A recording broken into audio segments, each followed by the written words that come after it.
ये practice set, ये मैंने खुद जो अभी प्रैक्टिस सेट अपने लिए लगाया है, वही प्रैक्टिस सेट मैं आपके लिए खुद से ये सॉल्व करके आपको दूंगा। और उम्मीद है कि आप लोग इस प्रैक्टिस सेट का अपने नोट्स बनाएंगे और उस नोट्स में धीरे धीरे डाउन वो उसके डिटेल्स को लिखेंगे, क्योंकि ऑप्शन तो आपको एक ही सही मिलता है क्वेश्चन का, लेकिन उसके बाद 4 ऑप्शन या 3 ऑप्शन होता है। जितने भी इसमें डिस्क्राइब किया जाएगा क्वेश्चंस को, उसको आप लिखेंगे तो आपको ज़्यादा से ज़्यादा उसमें फ़ायदा मिलेगा। तो चलिए शुरू करते हैं। हम लोग का आज का पहला प्रश्न है, सार्वभौमिक वयस्क मताधिकार वास्तव में सार्वभौमिक नहीं है, ये कथन किसने कहा है? ये किसने कहा है? तो कहा है किसने? गिलक्राइस्ट ने कहा है। ठीक है, गार्नर का एक कथन है, सब कुछ राज्य के अंदर है, राज्य के बाहर कुछ भी नहीं है। नेक्स्ट क्वेश्चन, नेक्स्ट क्वेश्चन है, भारत में चुनाव आयोग द्वारा परिभाषित निम्न में से कौन सा राजनीतिक दल का वर्णित वर्ग नहीं है? देखिए, चुनाव आयोग जो है, यह ऐसा कौन है, दलों को तो यही सब कुछ निर्धारित करता है, दल हो या फिर वोटर आईडी, जितने भी चुनाव से संबंधित काम होते हैं लगभग चुनाव आयोग ही करवाता है। इसमें ऐसा कौन सा है जो इसके वर्ड में वर्णित नहीं है? तो ये है कौन? राष्ट्रीय दल का बात ये करता है, राज्य का दल ये भी बात करता है, लेकिन क्षेत्रीय दल का बात ये नहीं करता है, या नहीं करता है। ठीक है, तो राष्ट्रीय दलों की संख्या भी वर्तमान में कितनी है? ये 6 है। राज्य में दलों की कितनी संख्या है? ये 58 है। आपको सब कुछ मिलेगा। ये छोटे छोटे प्रश्न है, ये आपको मिलने मुश्किल है। और ये कहाँ से कहाँ तक है? ये है आपको 324 से 329 तक। चुनाव आयोग कहाँ से कहाँ तक है? 324 से 329 तक। किस भाग में है ये भाग? 15 में है। किस में है? भाग 15 में है। इसकी स्थापना कब होती है? इसकी स्थापना होती है 25 जनवरी 1950 में। 25 जनवरी 1950 में। ठीक है, कुछ एक आर्टिकल लिखिए। आर्टिकल 324 में चुनाव आयोग के बारे में वर्णन है, लेकिन इसमें आर्टिकल है 326। इंपॉर्टेंट आर्टिकल ये है 326। इसमें क्या कहा गया है? वयस्क मताधिकार। क्या है 326 में? वयस्क मताधिकार। और एक खास बात कि पहले यह कितना था? 2 सदस्यीय था। पहले कितना था? ये 2 सदस्यीय था। अभी ये फिर बाद में हो गया है कितना? 3 सदस्यीय हो गया है। कब हुआ ये? 1989 में हुआ। कब? 1989 में होता है क्या? 3 सदस्यीय। और इसका जो कार्यकाल होता है ये होता है 6 वर्ष या 65 वर्ष। 6 वर्ष या 65 वर्ष। एक सवाल से आपको कितना सब जानने को मिला? कहाँ से कहाँ तक आर्टिकल है? ये 324 से 329 है। किस भाग में है? तो भाग 15 है। स्थापना कब हुआ? तो 15 जनवरी 1950 में हुआ। और राष्ट्रीय दल कितने हैं? तो 6 हैं। राज्य के दल कितने हैं? 58 हैं। ठीक है, कार्यकाल कितना है? 6 वर्ष से 65 वर्ष है। 2 सदस्य था पहले, 3 सदस्य कब हुआ? ये हुआ 1989 में। सवाल एक, लेकिन उसके जो ऑप्शन की वजह से ज़्यादा डिस्क्राइब करने में आपको ज़्यादा से ज़्यादा क्वेश्चन के बारे में पता चलता है। नेक्स्ट क्वेश्चन चलते हैं हम लोग। भारत में से किसने नियंत्रक और महालेखा परीक्षक पद को समाप्त करने का सुझाव दिया? तो ऑप्शन है पाल एलेप्पी, एन.के. झा, एन.के. बोहरा या फिर एल.डी. गोरबाला। कौन है इसमें? तो ये में आपके ऑप्शन सही है पाल एलेप्पी। पाल एलेप्पी ने भारत में नियंत्रक महालेखा परीक्षक पद को समाप्त करने का सुझाव दिया, जिसको हम लोग कहते हैं CAG। इसने कहा कि इसको पद को हटा दो, ये फर्जी का है। ठीक है, लेकिन अभी भी ये कार्यरत है और बड़े अच्छे से। देखिए, फिर एक आता है आपको ये एन बोहरा। एन बोहरा समिति है ये राजनीतिक साठगांठ, अपराधियों का राजनीति से जो साठगांठ है उसको कैसे कम किया जाए, खत्म किया जाए, उसके लिए समिति बनी थी। कौन सी? एन बोहरा समिति। थोड़ा जल्दी इसलिए है क्योंकि एक बार वीडियो बनाए, वो वीडियो अच्छे से रिकॉर्ड नहीं हुआ, दैट इज वाई। भारतीय संविधान के अनुच्छेद 1 में भारत को कहा जाता है, क्या कहा जाता है? राज्यों का संघ है, प्रांतों का संघ है, भारत का संघ है या भारतीय संघ है? इसको हम लोग कहते हैं राज्यों का संघ। देखिए, भारत जो है क्या है? भारत में अब हम देखेंगे, ये भारत अगर हम लोग बनाए टूटा फूटा, तो अब कोई भी इस इधर को देश हो, इधर का हो प्रदेश, यहाँ का हो, यहाँ का हो, यहाँ का हो। अब इस साइड में देखिए पंजाब में खालिस्तान मिलता है, वो कहता है कि हम अलग खालिस्तान है, ये खुद को अलग, क्योंकि वहाँ पे एक संगठन है खालिस्तान नाम का, जिसका एक भिंडरावाले था, ऑपरेशन ब्लू स्टार चला कब? इंदिरा गांधी जी के समय में। ठीक, कि अगर सब लोग बोले कि नहीं हमको अलग देश दे दीजिए, अलग कर दीजिए, इधर आंध्र प्रदेश बोला भाषा के आधार पर हमको राज्य दे दीजिए, सबका मांग रहता है, तो अलग हो जाएगा। फिर राज्यों का संघ का जो सपना है हमारा क्या हो जाएगा? टूट जाएगा। इसीलिए हम लोग जितने भी प्रदेश हैं हमारे, सबको हम लोग जोड़ के रखे हुए हैं। नेक्स्ट क्वेश्चन, निम्नलिखित में से किसके कारण अनुच्छेद 32 तथा अनुच्छेद 226 के बीच का अंतर समाप्त हो गया? किसके कारण समाप्त हुआ? पहली बात तो ये 32 और 226 का है क्या? यह है आपको मौलिक अधिकार। कौन है ये? मौलिक अधिकार से संबंधित है। ये मौलिक अधिकार से संबंधित। मौलिक अधिकार का वर्णन कहाँ से कहाँ तक है? 12 से 35 तक। आर्टिकल 12 से 35। एक बात और, मौलिक अधिकार का उल्लंघन कोई आपका कर नहीं सकता है। यदि आपका मौलिक अधिकार का उल्लंघन कोई करता है तो आप 32 से कहाँ जाएंगे? सुप्रीम कोर्ट, और 226 से हाई कोर्ट, अपने सुरक्षा के लिए। हाई कोर्ट और सुप्रीम कोर्ट। इसमें आपका ऑप्शन सही होगा कौन सा? रिट याचिका, न्यायिक पुनर्विवेचन, रिट अधिकारिता। तो आपका ऑप्शन सही होगा रिट की अधिकारिता। रिट की अधिकारिता।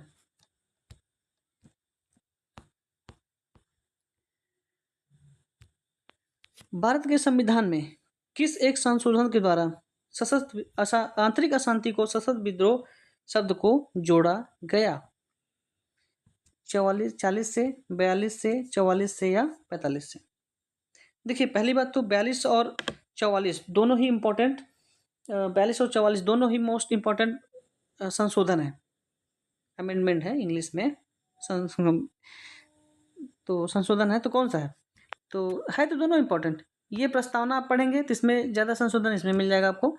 ये 44 में आंतरिक अशांति जहाँ पे ये जोड़ा गया, जिसे हम लोग कहते हैं आंतरिक अशांति, जगह पे क्या हुआ? सशस्त्र विद्रोह शब्द को जोड़ दिया गया। ठीक है, आपको संशोधन पे और भी क्वेश्चंस मिलेंगे अभी आगे। देखिए, भारतीय संविधान में कौन सा संशोधन था जो मंत्रियों की संख्या को सीमित करता है? इसका अर्थ क्या हुआ? मंत्रियों की संख्या को सीमित करने का अर्थ क्या हुआ? क्या समझते हैं इससे? इससे संबंधित ये है कि जो मंत्री थे कि भाई कितना मंत्री बनाया जाएगा, अभी खुश करने के लिए हम जिसको भी चाहे उसको मंत्री बनाते चले, तो सब जितना सांसद है 543 को मंत्री बनाना पड़ेगा लोकसभा में। अब जैसे उत्तर प्रदेश के हम लोग हैं तो कितना है सीट वहाँ पे? 403 है। 403 को हम लोग को विधायक बनाना पड़ेगा या मंत्री बनाना पड़ेगा, या फिर हमारे जितने भी जीते हैं सबको मंत्री पद बना दें। तो इसके लिए एक संशोधन किया गया कि भैया इससे ज़्यादा आप बढ़ा के नहीं बना सकते हैं। तो ये संशोधन कौन सा था? 91। अब आपको एक संशोधन कुछ और जैसे बताते हैं, जो सबसे पहला संशोधन कब हुआ था? 1951 में। किस अनुसूची में? 9वीं अनुसूची में। किसमें हुआ था वो? 9वीं में। पहला वाला किसमें हुआ? 9वीं अनुसूची में हुआ पहला संविधान संशोधन 1951 में। एक क्वेश्चन से कई क्वेश्चन, एक क्वेश्चन हुआ, फिर दूसरा ये हो गया। अब आपको बताते हैं आर्टिकल एक संशोधन हुआ था, एक बहुत इंपॉर्टेंट, ये जीएसटी। जीएसटी किसमें हुआ? 101 संविधान संशोधन से। अब एक और बताते हैं आपको, 61 संविधान संशोधन जिससे 21 से उम्र घटा दिया गया था। उम्र कितना हो गया? 18 वर्ष कर दिया गया। किस चीज का? वोट देने का अधिकार। क्या कह गया? वोट देने का अधिकार। ठीक है, पहले कितना था? 21 था। पहले 21 था, अभी कितना हो गया ये? अभी हो गया 18। किससे? 198 संविधान संशोधन से। ठीक है, इसी को हम लोग वयस्क मताधिकार, जो भी क्वेश्चन पढ़े वयस्क मताधिकार है, जो आर्टिकल 326 में वर्णित है। नेक्स्ट क्वेश्चन क्या अभी और इसमें बता देते हैं आपको। एक है 73वां संविधान संशोधन। ये देखिए 73वां संविधान इससे है कि गांव या ग्राम पंचायत जोड़ा गया। ठीक है, 73 अमेंडमेंट। ठीक है, 11वीं अनुसूची में। फिर आपको इसी में मिल जाएगा 74वां संविधान संशोधन 12वीं अनुसूची। देखिए, इससे है कितना? 73 में से जोड़ी गई क्या? 11वीं अनुसूची। और उसके बाद आपको मिलता है 74 में से जोड़ा गया क्या? 12वीं अनुसूची। ये गांव के लिए और ये नगर पालिका के लिए। नगर पालिका के लिए। ठीक है, फिर आपको एक और मिलता है जिसको हम लोग कहते हैं 104। इसमें है क्या? एंग्लो इंडियन ये पद को समाप्त किया गया। तो आपको बताया क्या? 103 बताए, 61 बताए, 101 बताए, 104 बताए, 73 74 बताए। ठीक है, नेक्स्ट क्वेश्चन चलते हैं हम लोग। भारतीय संसद में नागरिकता अधिनियम पारित किया गया कब? 1960 में, 1955 में, 1975 में, 1980 में। कब पास किया गया? तो ये हुआ आपका 1955 में। 1955 में। तो आपको नागरिकता संबंधित आर्टिकल कहाँ से कहाँ तक है? 5 से 11 तक। भाग कितना है? ये भाग है आपका 2। कितना है? 5 से 11। भाग कितना? भाग 2। नेक्स्ट क्वेश्चन, जयप्रकाश नारायण के द्वारा किस विचार से भारत में एक बड़ा आंदोलन हुआ, आपातकाल लागू हुआ? पहली बात, आप लोग जयप्रकाश नारायण को जानते होंगे। जयप्रकाश नारायण थे कहाँ के? ये थे बिहार के। कहाँ के? बिहार के। ठीक है। इन्होंने क्रांति चलाया था जिसका नाम था क्या? समग्र क्रांति, संपूर्ण क्रांति। ठीक है। ये चला कब था? 1974 में। कब चला ये? 1974 में। ठीक है। अब इसी में एक ऑप्शन दिख रहा होगा आपको, ये चौखंबा क्या है? चौखंबा राज्य। ठीक है। इसको चलाने वाला कौन था? इसको चलाने वाले थे कौन? आपके डॉक्टर राम मनोहर लोहिया जी। कौन थे? डॉक्टर राम मनोहर लोहिया। ये क्वेश्चन आपको टीजीटी या एलटी दोनों में से किसी में भी बन सकता है। ये बहुत आश्चर्य नहीं होगा कि आपको ये क्वेश्चन बन जाए। ठीक है। समग्र क्रांति और चौखंबा राज्य, ये क्या चाहते थे? लोहिया जी चाहते थे सत्ता का विकेंद्रीकरण करना इनका उद्देश्य था। ठीक है। जो हम लोग संप्रभुता पढ़ते हैं इसमें एकलवादी और बहुलवादी। एकलवादी चाहते हैं कि सत्ता एक जगह इकट्ठी हो, लेकिन बहुलवादी चाहते हैं कि सत्ता को हम लोग डिस्ट्रीब्यूट कर दें।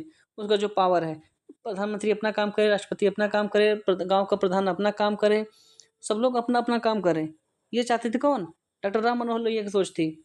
जो एकलवादी थे उस टाइम में, वो चाहते थे कि ना, एक ही जगह किम जोंग की तरह या फिर सी जिनपिंग जो चाइना का है, सारा पावर किसके पास हो? एक ही आदमी के पास हो। वो एकलवादी है। संप्रभुता एक चैप्टर है, आप लोग पढ़े होंगे या पढ़ेंगे आगे।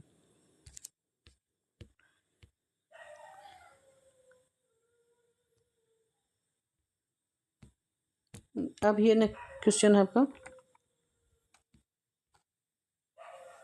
किसने कहा कि राजनीतिक कार्य समस्त आर्थिक का जीवन रखता है? John Rawls, Mao Zedong, Karl Marx, या ये नहीं दिख, फ्रांस फैनन है वो। ऑप्शन नहीं दिख रहा। ठीक है। तो इसमें ऑप्शन आपको ये है सही। कौन? माओ जेडोंग। ये कहता है कि राजनीतिक कार्य समस्त आर्थिक कार्य का जीवन रखता है। ठीक है। कार्ल मार्क्स, इससे भी क्वेश्चन बनता है, लास्ट बार बना था इसके बुक से। ठीक है। अतिरिक्त मूल्य का सिद्धांत था। ये पूछा था कि किस बुक से ये आया हुआ है। ये आप खुद खोजिए और कमेंट बॉक्स में कमेंट कीजिए। इनका एक बहुत ही प्रसिद्ध है, कौन सा? समाजवाद को क्या कहते हैं? ये वैज्ञानिक समाजवाद के प्रणेता हैं। वैज्ञानिक समाजवाद के। किसके? वैज्ञानिक समाजवाद के। कौन? Karl Marx. ठीक है। नेक्स्ट क्वेश्चन चलते हैं हम लोग। अंतरराष्ट्रीय न्यायालय में कुल न्यायाधीशों की संख्या होती है। इस चैप्टर से भी क्वेश्चन एक दो क्वेश्चन तो बनना ही बनना है। ठीक है।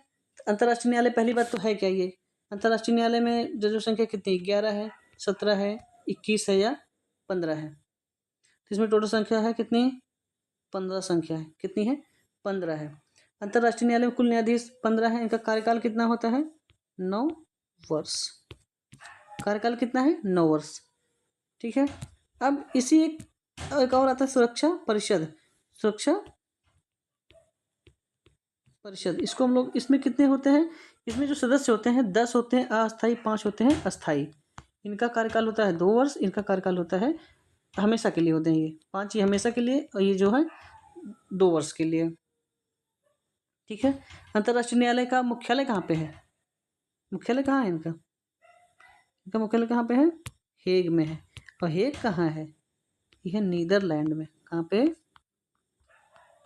नीदरलैंड में।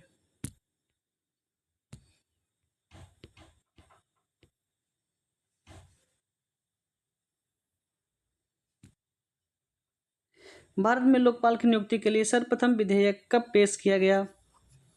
भारत में लोकपाल की नियुक्ति के लिए, लोकपाल से भी लास्ट बार क्वेश्चन था। लोकपाल से था कि इसका शब्द को पहली बार दिया कौन? तो कौन दिया था? सिंघवी। यही सवाल था। आप उठा के देखिएगा, आपका अर्जुन सिंह, उसमें मिल जाएंगे ये सवाल आपको। एकदम नीचे लिखा हुआ है कहीं पे, एकदम नीचे जाइएगा, जहाँ अगर आपके पास है बुक तो एकदम नीचे, तो वहाँ लिखा होगा सिंघवी। लेकिन आपको ये नहीं लिखा होगा पहले लोकपाल कौन थे।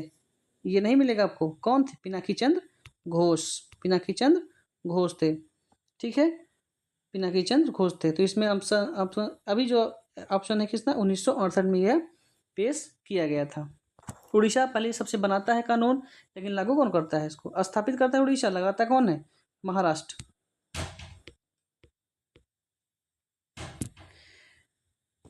भारत का संविधान बनने में समय कितना लगा था? भारत का संविधान बनने में कितना समय लगा था? 1 वर्ष, 2 वर्ष, 3 वर्ष, 3 वर्ष। देखिए, भारत का संविधान बनने में पहली बार देश आज़ाद हुआ कब? 1947 में। देश कब आज़ाद हुआ? 1947 में। संविधान लागू कब हुआ? 1950 में। तो आप खुद अंदर लगा लीजिए। पहली बात, 1 नहीं होगा और 4 नहीं होगा। 4 होता तो 51 हो जाता, 1 होता तो 48 होता। इसलिए हम लोग लगभग इसमें हो रहा है, अगर 12 दिन जोड़ देते हो जाता कितना? 12 का जोड़ देते हम लोग कितना हो जाएगा? ये हो जाएगा लगभग 3 वर्ष। तो हम लोग लगभग इसमें जोड़ते हैं यही वाला, तो हो जाता है कितना? 1950, 26 जनवरी 1950 को, जिसको हम लोग अभी ठंडी के बाद आएगा जनवरी में, इसको हम लोग मनाते हैं, ठीक है। तो 2 वर्ष 11 महीना 18 दिन इसका ऑप्शन सही है। भारत संविधान में प्रेस की स्वतंत्रता का कोई प्रावधान नहीं है, परंतु यह स्वतंत्रता अंतर्निहित मानी जाती है। किसमें? जो प्रेस की स्वतंत्रता है, इसको हम लोग क्या और क्या किस नाम जानते हैं? हम लोग कहते हैं इसको अभिव्यक्त की स्वतंत्रता। अभिव्यक्त की, एक्सप्रेशन, अभिव्यक्त की स्वतंत्रता, कि हम भाई किसी के सामने इसकी आलोचना, अपनी सरकार की आलोचना, किसी संस्था की आलोचना, किसी व्यक्ति की जो सार्वजनिक जीवन है उसकी आलोचना कर सकते हैं। ये क्या है? हमारी प्रेस की स्वतंत्रता है। किस में है ये? आर्टिकल 19A में, ठीक है। अब हम लोग एक चीज़ और जानना है कि आर्टिकल 19 में कितने तरह की स्वतंत्रता होती है? तो ये होती है कितने प्रकार की? 6 प्रकार की। 6 प्रकार की। एक तो क्रिश्चियन एक है, लेकिन उसका जब आप अंदर जाते हैं तो आपको मिलता क्या क्या है? स्वतंत्रता मिली, इसमें मिल गया। अभिव्यक्ति की स्वतंत्रता है, 6 प्रकार की स्वतंत्रता दी गई है। और चीज़ बताते हैं आपको, 19 आपको पता है। लास्ट बार क्वेश्चन पूछा था आर्टिकल 20 में क्या है? क्या है? इसमें है दोष सिद्धि से संरक्षण, दोष सिद्धि से संरक्षण है, ठीक। 21 में आपको पता है कि जीवन का अधिकार है। आर्टिकल 21 में क्या है? जीवन का अधिकार है। आर्टिकल 21 में क्या है? जीवन का अधिकार है। किसमें? आर्टिकल 21 में जीवन का अधिकार है, ठीक। 22 में क्या है? 20 तो सबको पता है, 20 नहीं पता है। 22 में क्या है? कुछ मामलों में गिरफ्तारी से निषेध। गिरफ्तारी से क्या है? निषेध। कुछ मामलों में गिरफ्तारी से निषेध। 21 सबको पता है, 19 सबको पता है, लेकिन 19 में कितना प्रकार की स्वतंत्रता है ये लोग ध्यान नहीं देते। पता तो होगा, लेकिन कुछ लोग इस पे ध्यान नहीं देते। तो वह कितना? 6 प्रकार की स्वतंत्रता दी गई है। अब आप बताइए, प्रस्तावना में कितने तरीके की स्वतंत्रता है या कितने प्रकार का न्याय की बात की गई है? प्लीज कमेंट बॉक्स में आप जरूर लिखिएगा। इससे आपका 2 प्रश्न भी तैयार होगा और आपका रिवीजन भी हो जाएगा। एक बार लिख देंगे तो आपको फिर वो गलत नहीं होगा। प्रस्तावना में कितने तरह की स्वतंत्रता और कितने तरीके के न्याय की बात कही गई है? आर्टिकल 22। 20 में दोष सिद्धि, 21 में गिरफ्तारी से संरक्षण। नेक्स्ट क्वेश्चन चलते हैं हम लोग।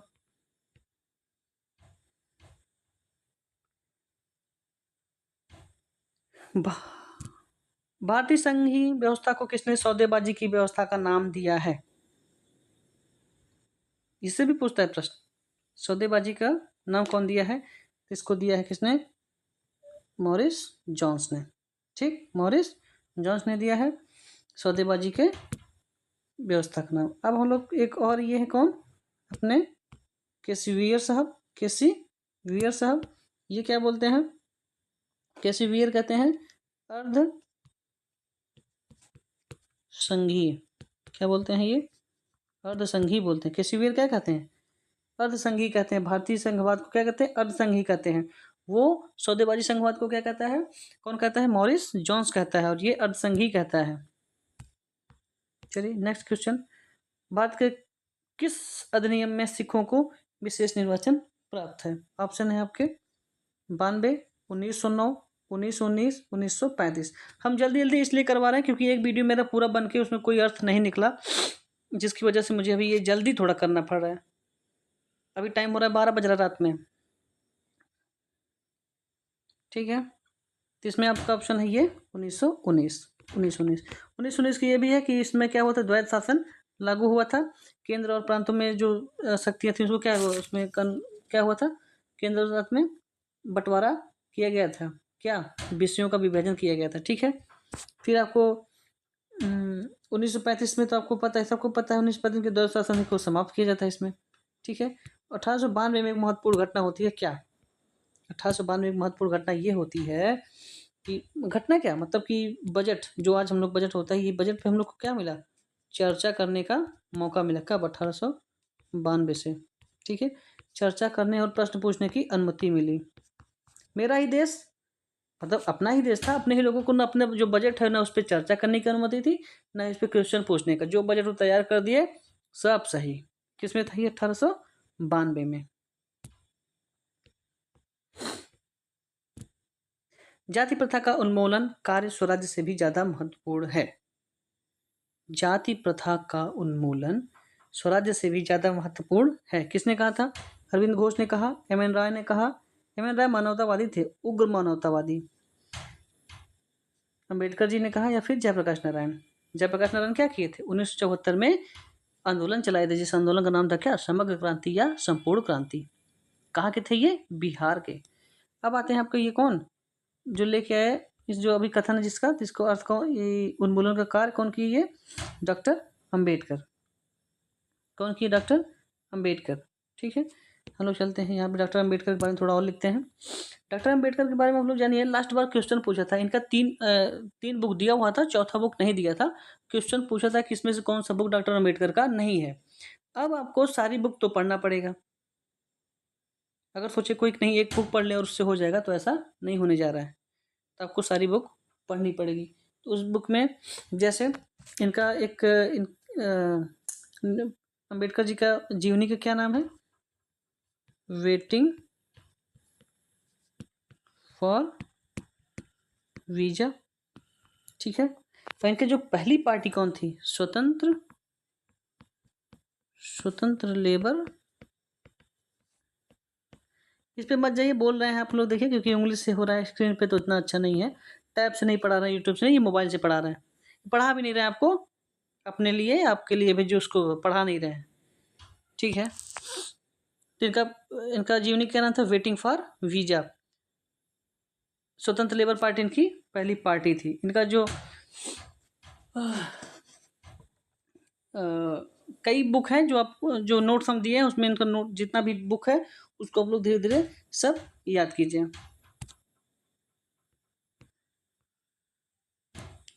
लोकसभा में अनुसूचित जातियों की संख्या कितने स्थान सुरक्षित हैं।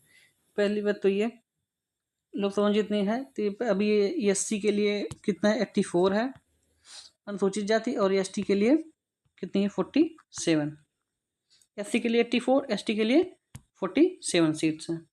ठीक, ये डाटा जो है अभी फिलहाल हमको लगता है अच्छा सही नहीं है, मे बी लेकिन अनुसूचित जाति के लिए जो एससी है 84 है, एसटी के लिए 47 सीटें निर्धारित की गई हैं। एक चीज़ और, जो नया वाला संसद भवन बना है, आपको पता होगा नया वाला संसद भवन है, संसद भवन कहाँ पे है, ये दिल्ली में ही है। क्यों बढ़ाया गया, क्योंकि अब जनसंख्या बढ़ रही है, तो जनसंख्या के हिसाब से प्रतिनिधित्व भी बढ़ेगा। तो अभी कितना सीट है, कितना बैठने के लिए जगह बनाया गया है, तो लोकसभा में 888 है, और आरएसएस राज्यसभा में कितना है, 384।